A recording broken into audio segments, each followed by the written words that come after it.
మీరు ఆఫీస్ నుండి ఎప్పుడు వస్తారా అని ఎదురు చూస్తున్నానండి. చికెన్ తెప్పించాను, వేడిగా బిర్యానీ వండండి. మన ఎదురింటావన్నీ భోజనానికి పిలిచానండి. పావు గంటలో వండేస్తాను.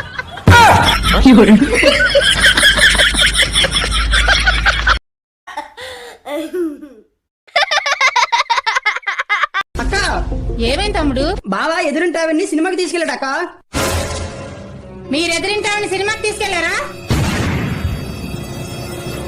నేను ఆవిడ్ని తీసుకెళ్లేదే, ఆవిడే నన్ను తీసుకెళ్ళిందే. అలాగైతే ఓకే, మీరు మాత్రం డబ్బులు ఖర్చు పెట్టకండి.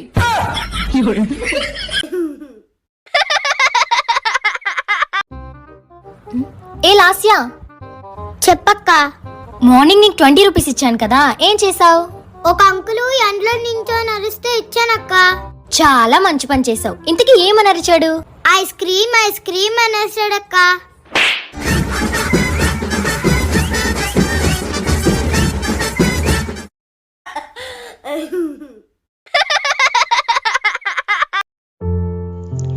ఏమైంది ఆయిషా, అంత డల్గా ఉన్నావు? మా ఆయన నన్ను చదువుకోమంటున్నారు. అతను చదివిస్తారంట.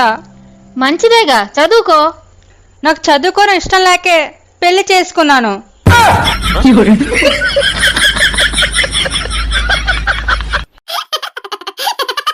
ఏంటమ్మా ప్రతిసారి అల్లుడితో గొడవపడి ఇంటికి వచ్చేస్తుంటావు? మా ఆయన మా బెడ్రూమ్ లో వాళ్ళ నాన్నగారి ఫోటోకి దండేసి పెట్టుకున్నారు. నేను మీ ఫోటోకి దండేసి పెడతానంటే ఆయన ఒప్పుకోలేదు. అందుకే గొడవపడి వచ్చేసాను.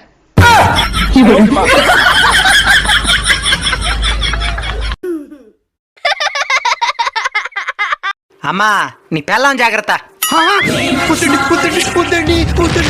పెళ్ళం మాటిని బతికేవాడా? పెళ్ళం కూర్చోమట్టి కూర్చునేది, లేమట్టి లేచేది, తినమట్టి తినేది. నువ్వంతా ఒక మోగుడు. ఇక చాలు. ఎవట్రా పెళ్ళం మాటిని బతికేవాడా? నువ్వేం రోజు ఇంట్లో చూస్తున్నావా? ఇప్పుడే కత్తి తెచ్చి రెండుకి నరికేస్తుంటాను. నా పెళ్ళం మాటిని వదిలేస్తున్నాను. ఇక్కడ కూడా పెళ్ళం మాటినేవా? మీ అమ్మాయిలు ఎందుకు గంటలు గంటలు రెడీ అవుతారు? మా అబ్బాయిల్ని చూడు 2 minutes లో రెడీ అవుతాం. మ్యాగీకి బిర్యానీకి తేడా లేదా? మ్యాగీకి బిర్యానీకి తేడా లేదా?